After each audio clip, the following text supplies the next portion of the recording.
सुबह सुबह अचानक फ़ोन की घंटी बजी और उधर से बहन का फ़ोन था।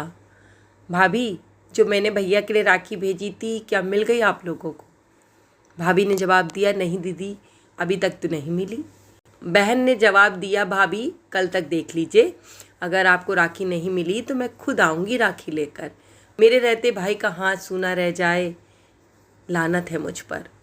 रक्षाबंधन के दिन अगर राखी नहीं पहुंचती है तो मैं ज़रूर आऊँगी। अगले दिन सुबह भाभी ने खुद अपनी ननद को फ़ोन किया, दीदी आपकी राखी अब तक नहीं मिली है, अब क्या करें बताइए। ननद ने फ़ोन रखा, अपने पति को लेकर चल पड़ी मायके की तरफ। मिठाई खरीदी, ढेर सारा सामान खरीदा और मायके पहुंच गई। मायका 200 किलोमीटर दूर था, लगभग 5 घंटे सफ़र किया और फिर भी बहन के चेहरे पर ना कोई थकान थी और ना कोई नाराज़गी थी और ना कोई पछतावा था। उसे लग रहा था कि आज मैं अपने हाथों से अपने भाई के हाथ में राखी बांधूंगी। फिर सबसे पहले उसने भाई को राखी बांधी घर पहुंचकर, उसके बाद घर के बाकी सदस्यों को बांधी राखी। खूब बातें की, हंसी मजाक हुआ और लाजवाब व्यंजनों का लंबा दौर चलता रहा। अगले दिन जब बहन चलने लगी तो उसकी भाभी ने उसकी गाड़ी में खूब सारा सामान रखवा दिया, कपड़े, फल, मिठाइयाँ, ढेर सारा घरेलू सामान। ननद की आंखों में आंसू आ गए। विदा के वक्त जब वो अपनी माँ के पैर छूने लगी तो माँ ने शिकायत के लहजे से कहा, अब तुझे ज़रा भी मेरा ख्याल नहीं रहता, थोड़ा जल्दी जल्दी आया करो, तेरे बिना बड़ा उदास लगता है मुझे, तेरे भाई की नज़रें भी ढूंढती रहती हैं तुझे। बहन बोली, माँ मैं समझ सकती हूँ आपकी भावना, लेकिन ससुराल में भी तो मेरी एक माँ है ना, इधर भाभी है आपके पास, फिर आप चिंता क्यों करती है? जब फुर्सत मिलेगी तो मैं दोबारा आ जाऊँगी आपके पास। आंखों में आंसू लेकर माँ बोली, सचमुच बेटी, तेरे जाने के बाद तेरी भाभी मेरा बहुत ख्याल रखती है।